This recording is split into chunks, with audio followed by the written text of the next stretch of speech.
पलीकडला हे plot. Sir किती महिन्याचा हे झाला आता? आता 4 महिन्याचा आहे. 4 महिना झालं आहे नाही. बरं सर आपलं किती आळवण झालं, किती फवारणी झाल्या? त्याला बघा 2 आळवण्या झाल्यात आणि 3 फवारण्या झाल्यात. 2 आळवण्या 3 फवारण्या एवढा बदल. नेमकं बदल काय काय जाणवलं आपल्याला? बदल म्हणजे आता हे ऊस अशी परिस्थिती होती पहिला की ह्याच्यावर रोटर मारू का ही परिस्थिती होती.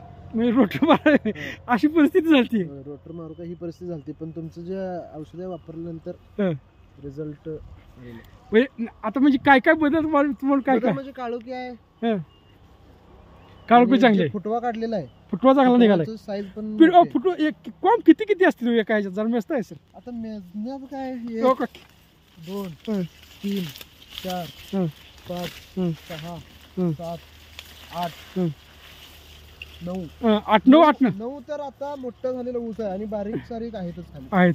चांगलं आहे, पाणी बी चांगलं झाले.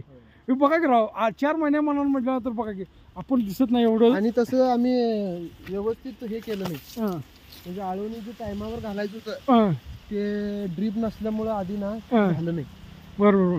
त्यामुळं बिन ड्रिपचं सुद्धा हे झालं. आता आपण ड्रिप टाकली, ड्रीप करून घेतली. बरोबर आहे. म्हणजे समाधानी आहे तुम्ही? समाधान. जमीन बी आपल्या चांगल्या पद्धतीने बदल झाला आहे ना सर? मला वाटत नव्हतं कारण मी पहिल्यांदा प्लॉट बघितल्यावर मी घाबरलो तर औषध द्यायला, कारण आपले रोटर बिटर मारायला लागते असली अवस्था झाली ती प्लॉटची. पण प्लॉट मस्त झालाय, एकसारखा उठला.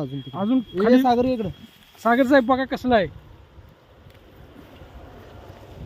तुम्ही यापूर्वी जे ह्याला आपल्या द्राक्षाला वापरलंय ना सर? हा, द्राक्षाला वापरल्याचा अनुभव होता, त्याच्यामुळे आपण हे उसाला वापरलं. ठीक आहे. परिस्थिती होती. होय, अशी परिस्थितीच होती उसाची. कसं आम्हाला बी नाही औषध देताना डेंजरच वाटलं तो. कसं होतं आम्ही पहिल्यांदा सरांनी करायला घेतले जमीन मी पहिल्या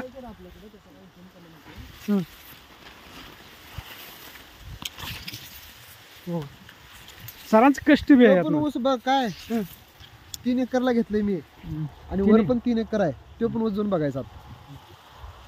इथंच आहे, लय लांब नाही. डांबरीच्या वर तिकडे 3 एकर आहे आणि हे दोन्ही पण ऊस बघायचं. कुठला फरक वाटतो?